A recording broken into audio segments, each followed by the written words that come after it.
Welcome back to the Our View podcast. On today's episode, I welcome my guest, Karrin Lukacs. Karrin is a professor of curriculum and instruction and director of transformative teaching and learning at Shenandoah University. Join our conversation as we discuss the importance of tailoring IEPs, or Individualized Education Plans, to meet the culturally and linguistic diverse needs of the families they are created to help.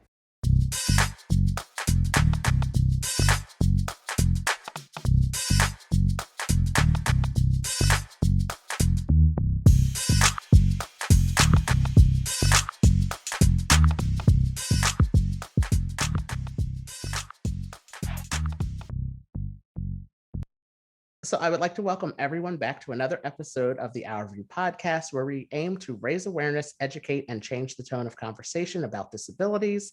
I'm very happy to welcome my guest today, one of my friends, Karrin Lukacs, to the podcast. And I am so happy to have you here today. And thank you for joining me. Well, thank you for having me. I appreciate the invitation. Yeah, so I always start off my podcast asking my guests to introduce themselves. So can you tell us who is Karrin? Who is Karrin? Wow. Okay, we could spend a whole podcast on who I'm Karrin Lukacs. Professionally speaking, I am a professor of curriculum and instruction and the director for transformative teaching and learning here at Shenandoah University in Winchester, Virginia. Personally speaking, I am a mother, a wife, a daughter, sister, friend. But that's kind of me in a nutshell. I love it. And that is why I love asking people to introduce themselves, because we all see ourselves as different people. You have, most of us do have professional and personal lives. And I always like when I introduce myself, because I say very similar things, that, I'm a son, a brother, an uncle, a friend. And yeah, I also live with spina bifida. I also have, that also is a part of my life. It's not all of who I am, though. There's so much more to us all than, even than our jobs or, what diagnosis we may have or things like that. So I always love giving people the opportunity to share what they would like people to know about them. So thank you for that. So you and we were introduced by our mutual friend, Katina, who told me to tell you hello, by the way. I do communicate with her fairly often. And you and Katina met on a cruise ship and part of a program called Autism on the Seas. Can you talk to us a little bit about what Autism on the Seas is about? Because when I heard about that, I thought it was a quite fantastic idea. And I would love to hear, I would love for our listeners to hear what it is more about. Sure. So I think among those other labels, if I were to kind of expand one of my labels, that of mother, I am the mother of two children. I have a daughter who's a sophomore in college, and I have a son who just turned 17 last week. And my son is severely autistic, so he's nonverbal. He attends a private day school. And he's had that diagnosis for quite a while, since 2. And when he was younger, probably about 6 or 7, we had kind of finally gotten a handle on, we felt like, what life was going to be like, at least as far as we could predict it. And we really wanted to spend more time together as a family, quality time. We were so busy with therapists and interventionists and all kinds of things that we really wanted to take a vacation time. So literally I sat down at Google and I Googled autism vacation. And the first thing that popped up is Autism on the Seas. Now, that was 10 years ago. We've done a cruise with Autism on the Seas every year for the past 10 years, with the exception of last year because of COVID. And what Autism on the Seas is, it's a group based in the Northeast. And what they do is they select different cruises. So they go to Alaska, they leave from Texas, they leave from the East Coast. And they staff those cruises with educators who are very familiar with the challenges of not only autism, but Down syndrome, cerebral palsy, all kinds of things that would make it perhaps otherwise difficult for someone to enjoy a cruise vacation. So you book a trip with Autism on the Seas, you show up at the port, there's a group of people wearing orange shirts, they call themselves Team Orange. And from the moment you set foot in the port until the moment you disembark, you are fully staffed and supported by this group of people. So there's consistency every day. You eat in the same place every day so that student is not students. I always think of that when I think of young people. Mhm. But when travelers, they like that consistency and predictability. You never have to wait in a line. You get all of these great perks. In fact, you get such great perks that people who are not part of your group, because we're just a small group on a cruise ship, will often come up and say, "Hey, how do I get on this Autism on the Seas thing? You guys don't stand in line." And I'm like, "Oh, membership has its privileges, right?" So that's Autism on the Seas. I love it. I'm a member of their guest advisory board, so I talk with prospective travelers all the time. But it really is this amazing way for a family to really have a vacation together in a no judgment zone. So if someone has a meltdown during dinner in the fancy restaurant, everyone in our group is like, "Okay, been there." And so it's very relaxing in that sense that you can kind of, you're among a group of people who gets it, if for lack of a better phrase. Right. And when Katina was telling me about it, I just thought it was the most fantastic idea. And it's really great that the team is there to support everybody. And so just everyone has an enjoyable experience. And it's really great that program exists. And yes, I did hear that you were the most traveled. No, no, no. I'm not. I might be up there, but I don't know for the most traveled. I'm not gonna lie. My family is a big fan of buffets. So anytime Yes. they say let us loose, when food is involved, we're there. So I don't know what's going to happen with the COVID and how that's going to change everything. But really, even if you only do one cruise with them, it really is for a lot of people, I know it's a life changing sort of experience. So it is great. I highly recommend it. Yeah, and I wanted to bring that up because Katina, as I mentioned, she did connect us. And then, uh, as you mentioned in your introduction of yourself, you are a professor. So you invited me to speak to one of your classes back in 2018. As we mentioned before we started recording, we were ahead of this whole virtual COVID thing here. I live in New Jersey, your school is in Virginia. And I was able to speak with one of your classes about disabilities and the work that I do. So again, thank you for that opportunity. And that was 2018, which is so hard to believe. And thankfully and gratefully, we have stayed connected. And so we're having another great moment here of knowledge and learning and education. So I again appreciate your time for this chance to speak with you.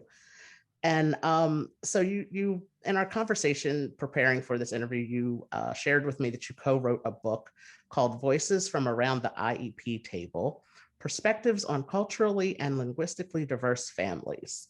Mhm. Love that title. It's so important because we all have different backgrounds, and all families that you encounter are diverse, and they all can have different needs. So can you tell us a little bit about the book and what inspired you to co-write this book?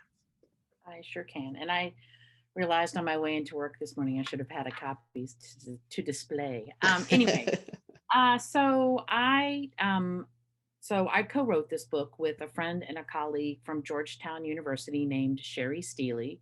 And Sherry and I went through the same doctoral program at George Mason University, but at different times. So we had an advisor in common and who is now at Stanford. And he said, I think you two would get along. Maybe you ought to, meet and see what happens. So we met and we talked a lot about our experiences. And Sherry has a son who's on the autism spectrum, and obviously I do as well. And so we, of course, our conversation turned to IEP meetings. And for those, who might not be aware, that's Individualized Education Program. It's a kind of a plan for students who need supports and special education services throughout an academic year. And so Sherry and I both have PhDs, and we found ourselves really talking about how difficult it was to navigate an IEP meeting. And we were saying to ourselves, wow, we are, is about as highly educated in a field as you could possibly be. We're both former classroom teachers. I'm an elementary school teacher. She's middle and secondary. And we still had problems at IEP meetings, kind of understanding what the process was, et cetera. And Sherry's very familiar with working with students who receive ESL or English as second language services. And she said, well, just imagine what it's like for people who maybe don't speak English. And we both kind of looked at each other and we said, maybe there's a book there.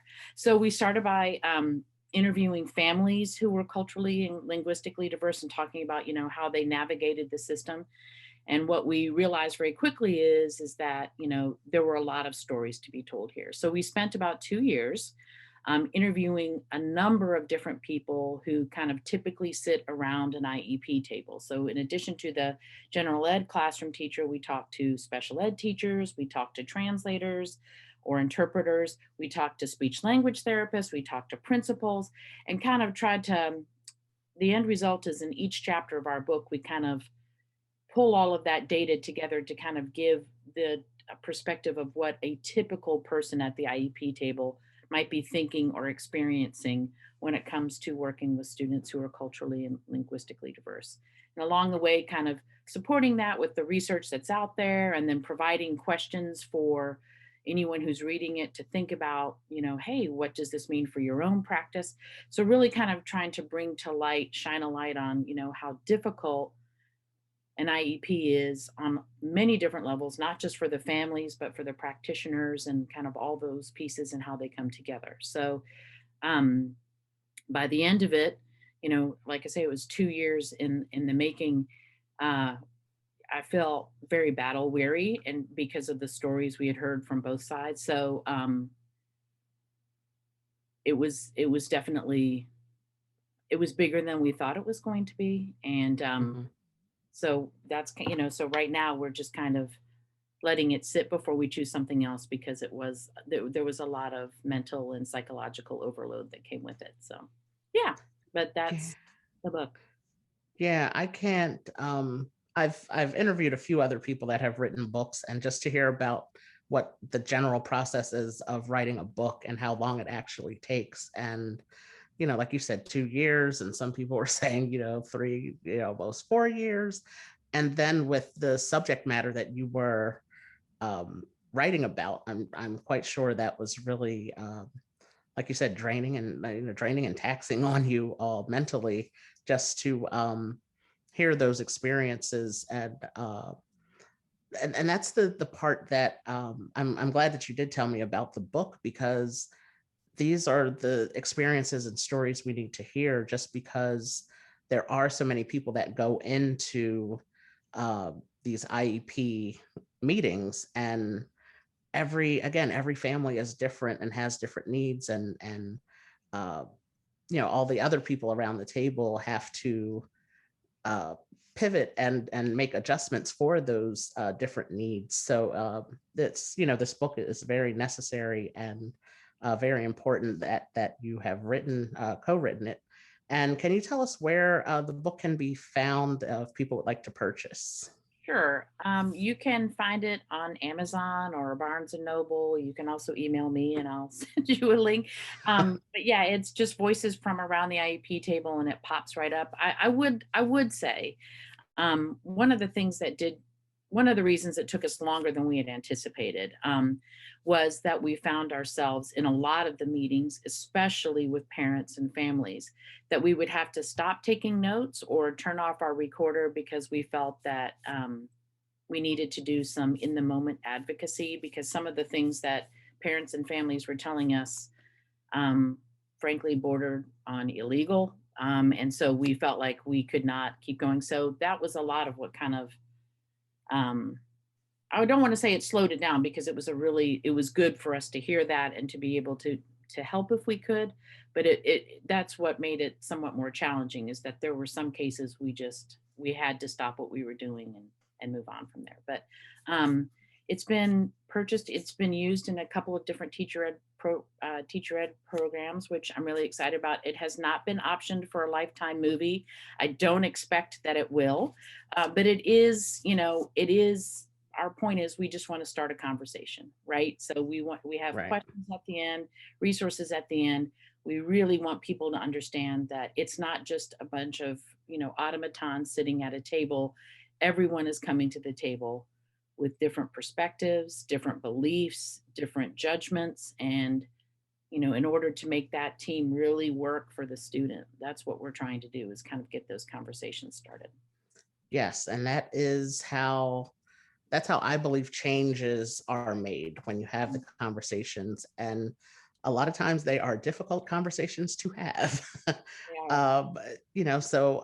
But just to have that conversation, to open up that dialogue between all of the parties involved, and just share and tell about their experiences, and how things can be improved. I think, and we can only do that if we talk about things, and how they are, how they're not working, or what is working, and again, what can be improved. Yeah. So in the book, you give suggestions for improving the experiencing the. I'm sorry. In your book, Yeah. in your book, you give suggestions for how to improve experiences of serving culturally and linguistically diverse families. Can you share one of those suggestions with us? I can. And I want to share one that I think translates to almost any environment, in terms Mhm. of when you're interacting with different people from different groups. And that is really considering the optics of how a meeting is held. So, one of the things that we ran across a lot when we talked to parents and families is they would walk into an IEP meeting room, and there would be, they could see that there'd be lipstick on the coffee cups. They could see that people had been eating, and it gave the impression, whether or not it was true, that there had been a meeting before their meeting, and that perhaps that group had been meeting, the teachers had been meeting, or the specialists had been meeting without the parents or families present. And that people immediately took made a judgment about that, and often took offense about that, because they were like, wait a minute, you've been talking without me. Now, whether or not it was true, right? So, one of the things I really would think about, especially in a professional setting, is the optics, right? Of whenever you're working with other people. So, for example, being very mindful of what appears behind you in a Zoom call, like especially if, now IEP meetings are also via Zoom. But that idea of being mindful of what's behind you or what's open on your tabs, keeping those, that you don't want to send that message that something else is more important, or something else has been happening without that person's input. So, to me, that was one of the biggest takeaways that we suggested, is, it's got to look like it's a fresh, clean meeting every time, and it's got to be, this welcoming environment. I think we've all had that experience where you walk into a room, or you come into a meeting like, wait, has everybody been talking about me while I'm not here? And that's an off-putting feeling. It's an uncomfortable feeling. So that's one of the things that we suggest in the book, is that really being aware of the optics of the meeting space, and making sure that it's as welcoming and as kind of non-judgmental as can be, if that makes sense. It makes a lot of sense, and as you said, that can be applied to a lot of areas of life. And I think, I know for me, I can I can attest to feeling like, walking into a room, as you said, and seeing that things are already on the table, and people, like you said, coffee cups or snacks and things are already laid out. And I'm just like, oh, wait, did I miss something? Did I get here a little late? Or like you said, was there a meeting before the meeting? Like, what's going on here? So I think that's a very great suggestion for in the context of the IEP setting, and also just in general for everybody, of course. Something that everybody can benefit from, knowing that piece of information. As you mentioned, your son is autistic, and as I mentioned, you did teach a course related to disability topics. So, my last question for you is, what is one thing that non disabled people can do to better understand those who are disabled?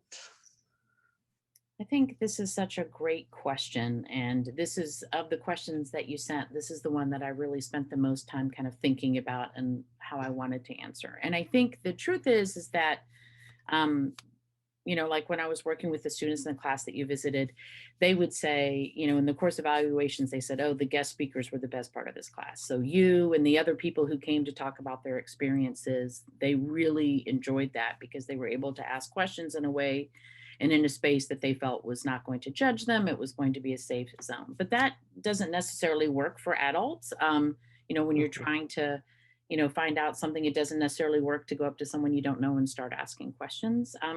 So I think for me, and let me tell just a little bit of story here. So I live outside of Washington, D.C., in Northern Virginia, and Washington, D.C. Has notoriously bad traffic. We are usually just behind Los Angeles in terms of traffic.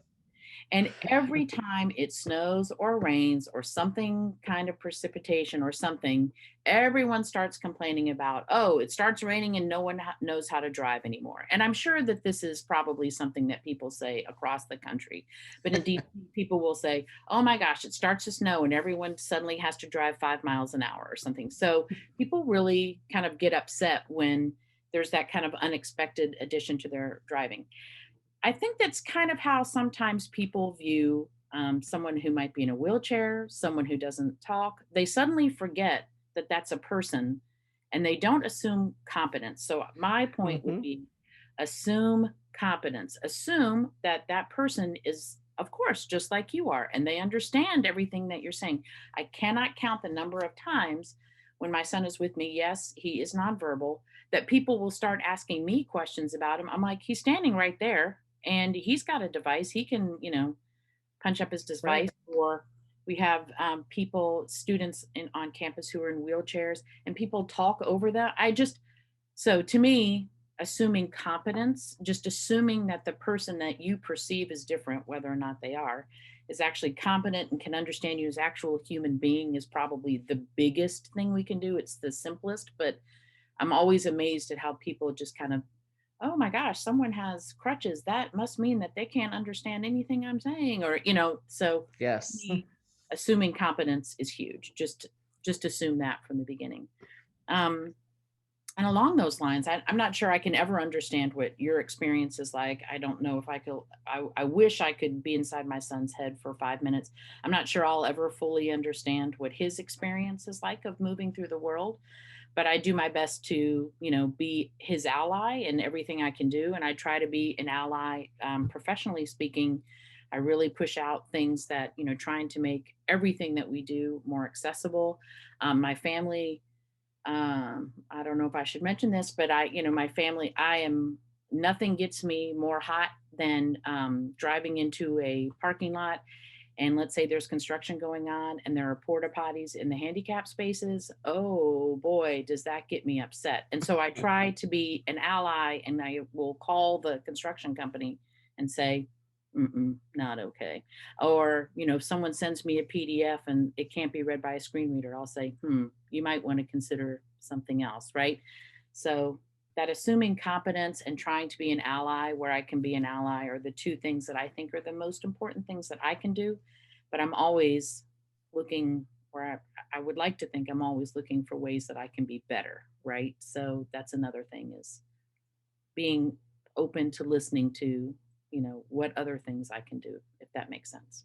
Yes, it does. And it's so true that, and things are constantly changing as far as the accessibility Mm, features of technology, as you mentioned, screen readers and closed captioning and things like that. And I think where, as you said, we are, I like to say we're like all a work in progress. And it's like we're all trying to do the best that we can. And when we know better, we can do better.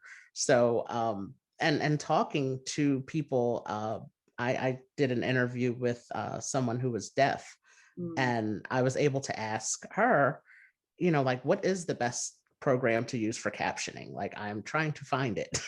Mhm. What works for you and what works for people within the deaf community best, because I don't know, as you said, I don't know what that experience is like. My disability is a mobility disability. So it's just having the again, having the conversations and admitting that it's okay to admit what you don't know. Mhm. And always wanting to improve and to do better for being inclusive and being accessible for everybody.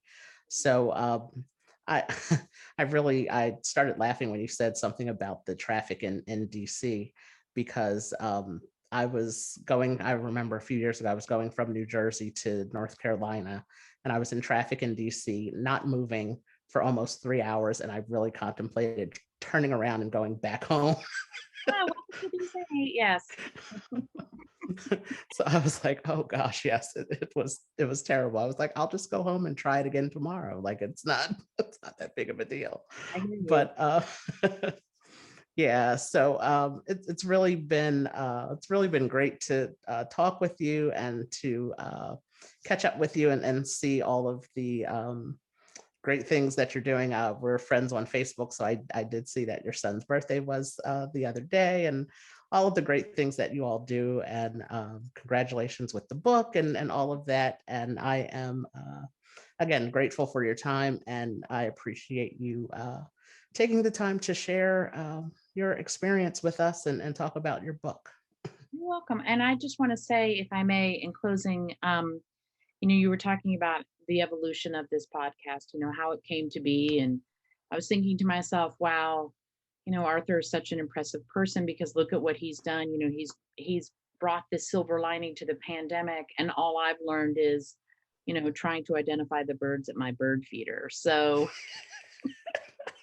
my hat is off to you. You are really, kind of, I don't know. I guess to me, I think pivot is kind of this word that maybe is getting overused. I don't know, but you've really been able to kind of change directions and reimagine your mission and your vision. And I think that that's really, really cool. So I'm just so thrilled that you invited me. I'm so excited to be a part of it. So thank you for that. Well, thank you for that. And again, I'm still brand new at this, just under a year. I started in June of last year. I just released, I think, my 35th episode this week. But it's been great because I've been able to make such great connections with new people who I, possibly would have never met. And just being more active on social media and connecting with people in Canada and just throughout the country, in the United States, and um, actually worldwide. I've been connected with someone in Australia. Right. So yeah, so it's really just it's really great, and I'm really grateful for this time, and to really not know what I was doing at first. To being a lot more comfortable with doing having these conversations with people, and just again figuring out ways that once everything opens back up, how I can collaborate with them in person, and uh, make things start making these changes. And again, it goes back to starting conversations. And um, like my disability is a mobility disability, so I don't know what it's like to have different learning disabilities, or to be autistic or deaf, Mhm. or vision impaired or blind. It's just so to hear different stories and to see life through their eyes. Again, that's why I named it Our View, because I want everybody to see the world from the view of someone who lives with a disability, and it's different for all of us. So and then all of the other areas that are impacted by our disabilities, as I mentioned, having you on to talk about an educational piece. Mm. Just yeah, I think that's these are things that the world at large need to hear and be aware of, because um, we're not really aware, and we're not really taught about these intricate pieces uh, of living with a disability. So again, thank you for your time. I appreciate it. And just I look forward to keeping in touch again and, working with you again in some kind of way in the future. Absolutely. All right. Yeah. Well, thanks so much.